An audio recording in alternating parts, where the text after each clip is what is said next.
ओम शांति। प्रजापिता ब्रह्मा कुमारी ईश्वरी विश्वविद्यालय में आज ज्ञान मंथन स्टूडियो में एक ऐसी दिव्य प्रतिभावान आत्मा जो पिछले 31 सालों से ब्रह्मा कुमारी से जुड़ी हुई हैं और अपने जीवन को सदा ही निर्विघ्न होकर चल रही हैं। ऐसे हैं हमारे विभोर भाई जी, जो इस ज्ञान मार्ग में उतार चढ़ाव में एक रस होकर चल रहे हैं। आइए मिलते हैं विभोर भाई कैसे मझधार में रहते हुए भी नैया का खेवैया एक परमात्मा को उन्होंने अपने दिल में बसा रखा है और अपनी नैया को सदा सुचारू रूप से चला रहे हैं। ऐसे प्रवृत्ति में रहते हुए भी सदा ट्रस्टी बनकर चलना हम जानेंगे कि कैसे विभोर भाई अपने इस गृहस्थी लाइफ में भी ट्रस्टी होकर सदा ही मिठास, जो बाबा कहता है मीठे बोलो, कम बोलो, धीरे बोलो, ये जो शब्द है आपके जीवन से छलकता है, पनपता है, दिखाई देता है।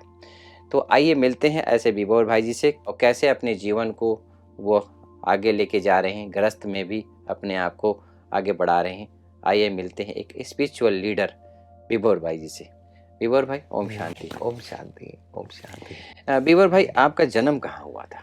लौकिक जन्म हरदोई में हुआ था, ननिहाल में, और बाकी सारा फिर पढ़ाई बचपन जो भी था वो आगरा में भी था। तो उस समय आप भगवान किसे मानते थे? शिव जी की ही पूजा किया करते थे। जहाँ जब भी व्रत आदि होते थे तो मंदिर में जाना होता था। और पढ़ाई लिखाई आपने कहाँ किया? आगरा में ही पढ़ाई लिखाई किया। अचानक ब्रह्मा कुमारी के संपर्क में कैसे आए आप? 10th क्लास के बाद माताजी हमको माउंट आबू घूमने के लिए, है ना, समर वेकेशंस में, तो घूमने के हिसाब से लेकर के आए थे। अच्छा जी, है ना। तो यहाँ पर ही हमको परिचय हुआ कि मेडिटेशन ना, तो मेडिटेशन की बड़ी रुचि हुई, है ना। उस समय पढ़ाई का भी प्रेशर, टेंशन रहता था, तो ये था कि मन की शांति मेडिटेशन से मिलती है और एकाग्रता बहुत अच्छी होती है मेडिटेशन से। तो ये विशेष उमंग रहा। तो उसके बाद ही फिर वहाँ से आकर के आगरा में 7 डेज का माउंट आबू से परिचय लेकर आगरा में आपने कोर्स किया? हाँ। इस दौरान जो कोर्स होते हैं, कोर्स में कौन सा चीज आपको अच्छा लगा कि ये चीज मेरे मन को भा गया? सबसे पहला पाठ ही कि मैं आत्मा हूँ, मैं एक शुद्ध आत्मा हूँ, शरीर नहीं हूँ, है ना। ये बहुत ही सुकून भरा था और इसने ही जीवन को बहुत मजबूती प्रदान करी, मिठास भर दिया। हाँ जी। और फिर जब एक अपने मन में आपने इस चीज लेकर आया कि मैं एक आत्मा हूँ, 7 डेज के कोर्स के बाद रोज सेंटर जाना ही होता था, है ना। घर से भी कोई चीज़ का विरोध होता है तो वो चीज़ के अंदर लगन और बढ़ती है। तो ये बहुत अच्छा अनुभव रहा, क्योंकि हम लोगों के साथ साथ बड़ी दीदी भी और छोटी बहन भी थे, और पापा मम्मी दोनों ने ही कोर्स किया, साथ में ही किया। लेकिन जब हम लोगों की लगन इसमें बढ़ती गई, अपने आप ही बढ़ती चली गई, क्योंकि रोज़ नई नई वहाँ पर प्रोग्राम्स होते थे, आगे बढ़ने का मौका मिलता था, है ना। मेडिटेशन बहुत अच्छा लगता था, योग भट्टियाँ चलती थी, तो वो आंतरिक बहुत परिवर्तन, सुकून, शांति का अनुभव होता था। तो घर से थोड़ा विरोध ये हुआ कि हम लोग का डेडिकेशन उधर देखते हुए माता पिता को लगा कहीं ये मतलब संन्यास मार्ग में सन्यासी नहीं बन जाए, जी जी, है ना। सन्यासी डर बनने लग गया। बिल्कुल बिल्कुल, है ना। तो पर यहाँ पर तो ये बात तो सिखाई जाती है कि आपको सन्यासी नहीं बनना है, आपको तो संसार में रहते हुए अपना जीवन को बहुत ही अच्छा, श्रेष्ठ बनाना है। बस यही यहाँ की शिक्षाएं जो थी, रोज की जो मुरली थी, वो हमेशा हमको बांधे रखे रही। बिल्कुल। तो कभी भी मैं समझता हूँ मुरली हमारी जब से हम रेगुलर रहे तब से कभी भी मिस नहीं हुई।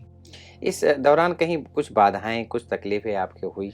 हाँ, बाधाएं आई, है ना। पहले तो बाहरी थी, है ना, माता पिता आदि रिश्तेदारों का थोड़ा सा विरोध था, लेकिन जब धीरे धीरे जैसे वो लोग हम हमारे फेवर में होते चले गए, फिर बाधा मन की आनी शुरू हुई। अच्छा। हाँ, मन की आनी शुरू हुई। मन में बहुत सारी पुरानी बातें, पुराने संस्कार जो थे ना, वो इमर्ज होने लगे, है ना। तो उससे एक तरह का मैं काफ़ी डिप्रेशन की स्थिति में भी चले गया, है ना। पर अंदर में मेडिटेशन मतलब एक बाबा का सहारा था। तो उस समय ये भी कहें कि स्वयं में से विश्वास खत्म हो गया था। हम्म, स्वयं में विश्वास खत्म हो गया था, है ना? पर बाबा पे बहुत विश्वास था कि मैं कैसा भी हूँ, पर बाबा मुझे मेरे साथ हैं और वो मेरी नैया को इस भवसागर से अवश्य निकाल के लेके जाएँगे। हम्म, तो बस एक बाबा के सहारे से हम मतलब आगे बढ़ते रहे धीरे-धीरे। हम्म, और सेंटर की जो दीदी थी, उन्होंने भी बहुत मदद की,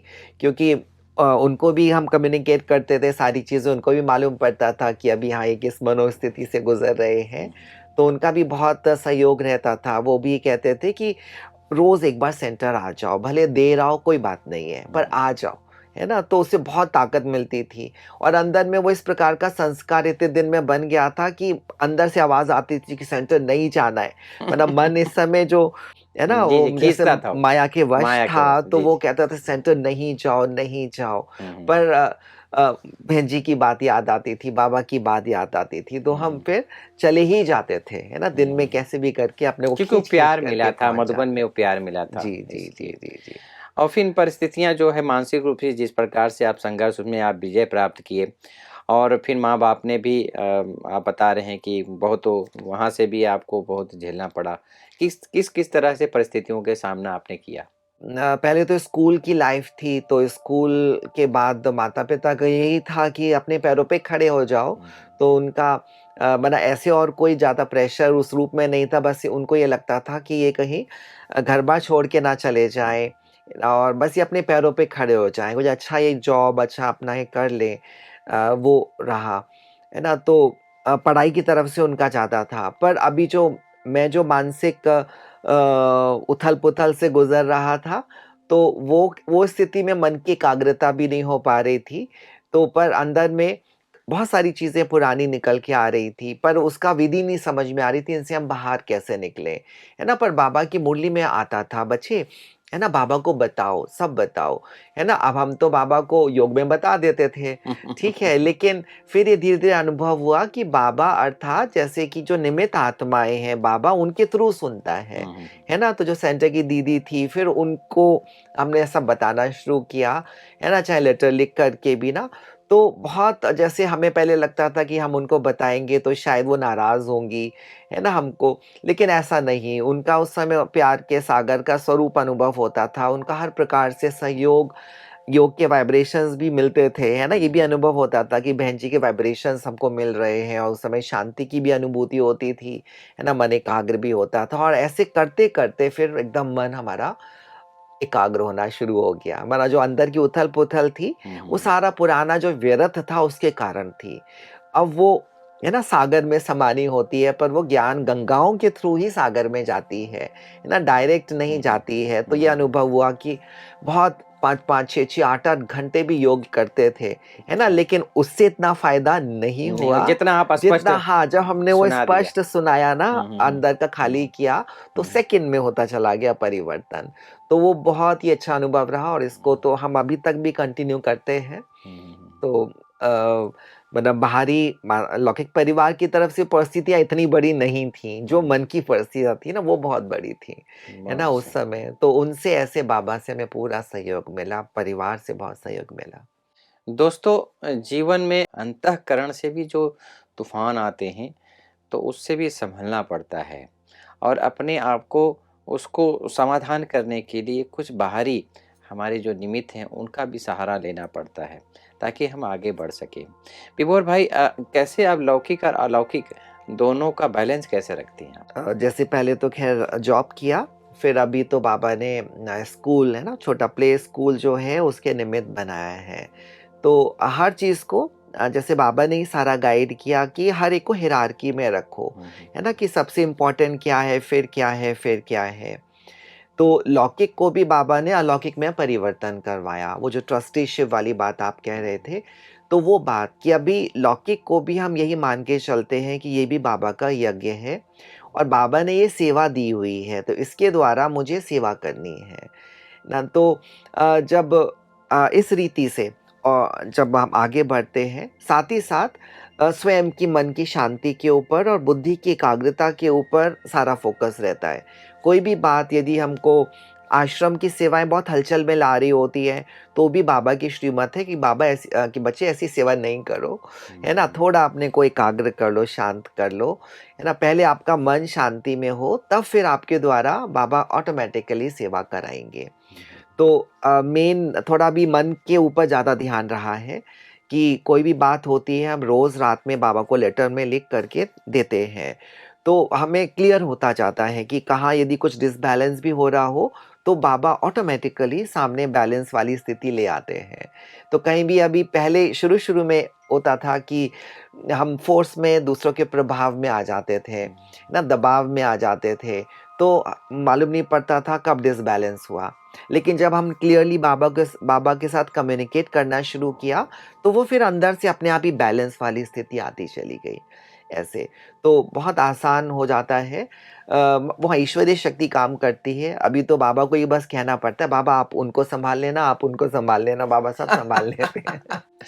मैंने आप एक प्रकार से प्रयोगी बन गए आप। जी, जी, योगी जी, के जी। साथ प्रयोगी भी। भगवान जी। को हर तरह से उनको आप अच्छी तरह से कह रहे हैं, भाई डायरेक्शन दे रहे हैं। बाबा कहता है मैं तुम्हारा सर्वेंट हूँ। तो जी, आप पूरा उनको प्रयोग कर रहे हैं। बहुत अच्छा। आपकी दिनचर्या क्या है? जो ब्राह्मण जीवन की दिनचर्या जैसे बाबा ने बताई है, तो उसी प्रकार की दिनचर्या है। सवेरे मतलब मैं रात से शुरू करूँगा, हमारी दिनचर्या रात से शुरू होती अंत है ना? भला तो सब भला। हाँ, बिल्कुल। तो मैं अंदर में निश्चय बैठ गया है कि यदि रात में सब कुछ हम बाबा को बता के सोते हैं ना, तो रात में नींद भी अच्छी आती है और सवेरे अच्छी तरह से खुल भी जाती है और खुल जाती फ्रेश अमृत वेला हाँ, उठते हैं। अलार्म लगाने की ज़रूरत नहीं पड़ती। उसकी ज़रूरत नहीं पड़ती फिर, है ना? तो ये विशेष रहता है कि मुझे रात में एक चार्ट लिखना है और बाबा को पत्र लिखना है ना? सारे दिन भर में जो भी कुछ ऐसी बात हुई जो मन को अंदर में हलचल में ला रही है, वो लिख कर के, चाहे वो हलचल में ना भी ला रही हो, लेकिन मुझे मालूम है कि ठीक नहीं था जो देखा, सुना, बोला, तो मुझे वो लिख के अर्पण करना है रोज़। जैसे कि रोज़ वो झाड़ू-सफाई कर लिया अपने मन, बुद्धि का। फिर बाबा की याद में, है ना, उनको 2-3 मिनट तो ज़रूरी बिस्तर पे बैठ कर के कोई ना कोई सोमान जो होता है उसको रिपीट करके बाबा की गोदी में सो जाते हैं। फिर बाबा को क्या है कि बाबा सवेरे आप मुझको फ्रेश उठाना, ठीक है? तो बाबा उठाते हैं जभी भी, है ना? तो समय थोड़ा कभी ऊपर-नीचे होता है, कभी वो 3:15 भी होता है, 3:30 भी होता है, 4 भी होता है, कभी 4 के बाद भी होता है। पर बाबा जभी भी उठाते हैं तो फ्रेश उठते हैं और फिर उसके बाद हाँ, ये है कि 40-45 मिनट हम अवश्य फिर मेडिटेशन में बैठते हैं। 4 से पौने 5। हाँ, 4 से पौने 5 तो है ही है, लेकिन कभी जैसे देरी भी हो जाती है सपोज़, है ना? कभी देरी अच्छा में उसको बाबा ने कंटिन्यू उठाया, आगे हाँ, तो ओके हम ये मान के चलते हैं अभी से अभी करो। 45 मिनट। बिल्कुल, और हम वो बात को ना अपने निमित बहन जी को ज़रूर बताते हैं कि आज सवेरे हम इतने बजे उठे। अच्छा। तो इसका इतना प्रभाव पड़ता है, अगले दिन फिर टाइम से नींद खुल जाती है। ये तो जैसे बाबा वो सच्चे दिल पर ना वाली चीज़ तो साहब बहुत राजी। माना बहुत मदद मिलती है। हम्म, अमृत वेले तो यही लगता है कि वो बाबा की गिफ्ट है। यदि आप अपने आप नींद खुल रही है तो माना बाबा की गिफ्ट है वो, सही बात। ठीक है? और वो गिफ्ट किस बात की है? पिछला दिन कैसा बीता आपका? क्योंकि आप हाँ। फ्रेश होकर सोए थे, जी, सब जी, कुछ जी, खाली जी। होकर के। जी, है ना? तो अमृत वेले में पहले तो अपनी तरफ से बहुत मेहनत करते थे कि सवेरे हम्म, उठना है, इतने बजे उठना है।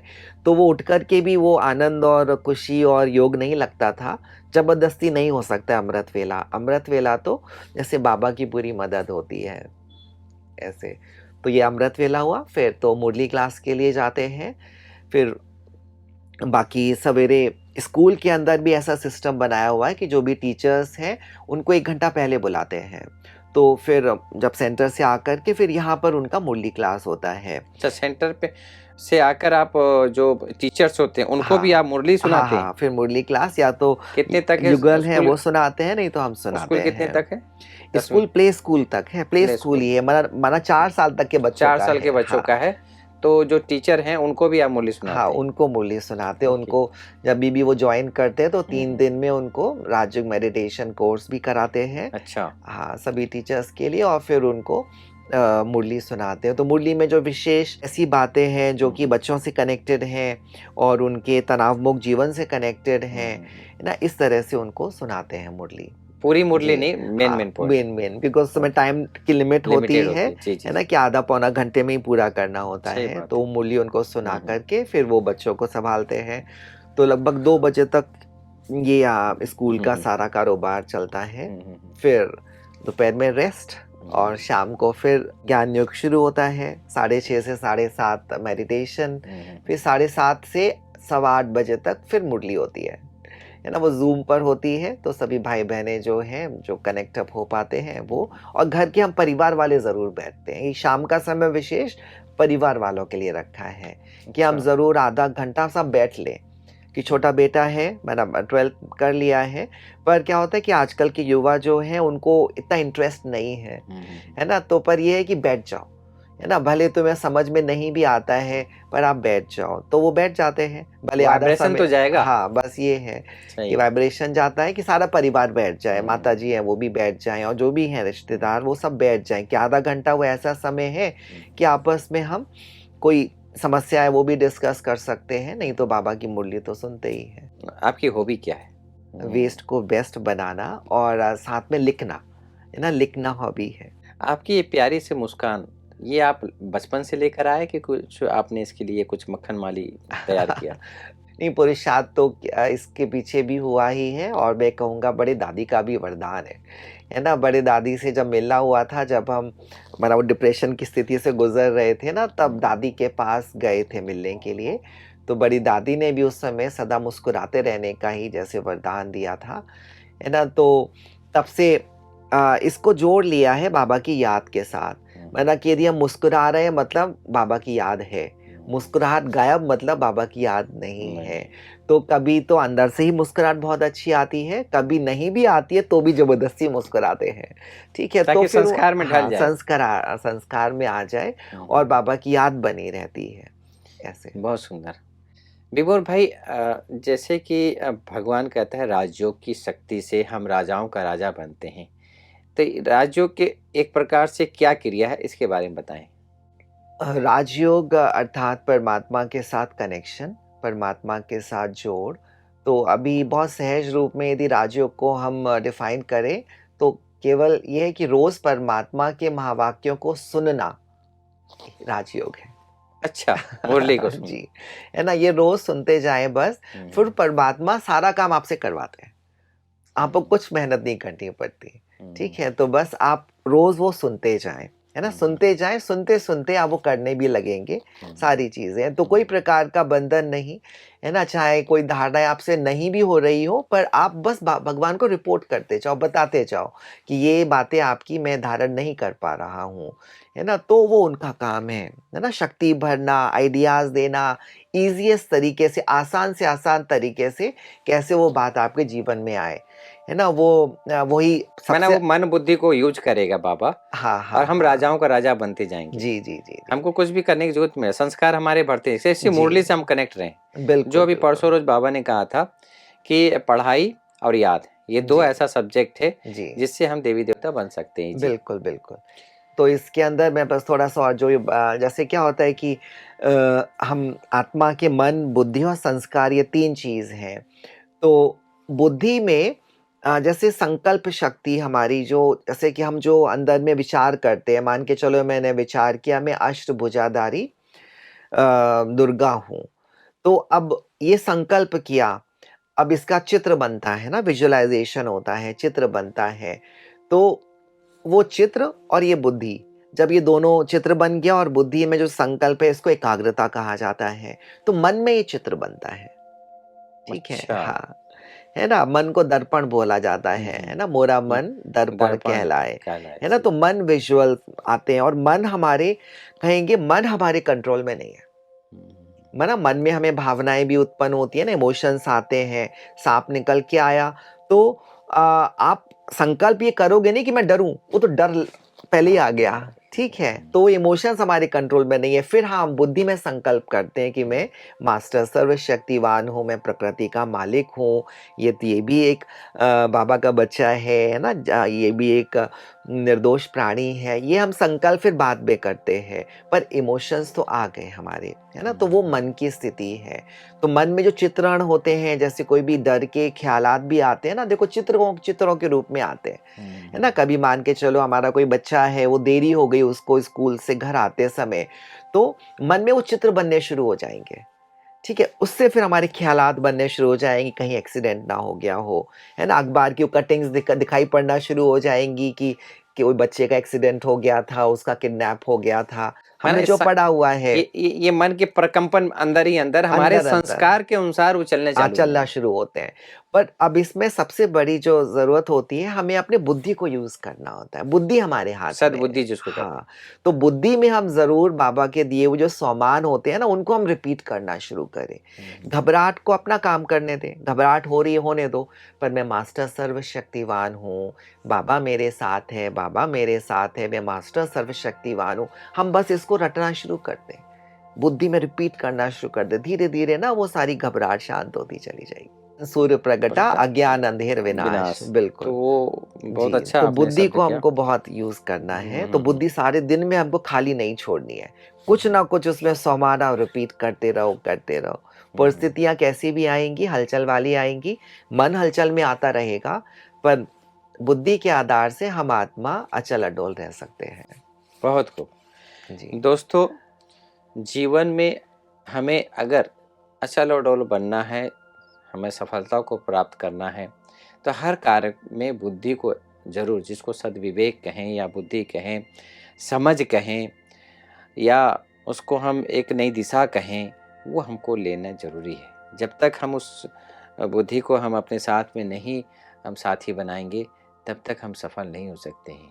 तो ऐसा साथी जिसका बुद्धि साथी हो, मन जो हमारा मित्र हो, और ऐसे स्वराज्यकारी विश्व राज्यकारी सिंहासन में बनना बहुत ईजी है। तो इसी का नाम राजयोग है। जी। ये खड़ाऊ जब आपने पहना, इससे बेनिफिट क्या है? जैसे एक्यूप्रेशर के बहुत सारे बेनिफिट्स लकड़ी का हैं। है, हाँ, आवाज लकड़ी का करता है होता बहुत। है। जी, है ना? तो वैसे सबसे अच्छा तो कहा जाता है कि नंगे पैर रहना चाहिए, हम्म, है ना? तभी देखो हमारे आश्रमों में, मंदिरों में नंगे पैर का ही रिवाज है।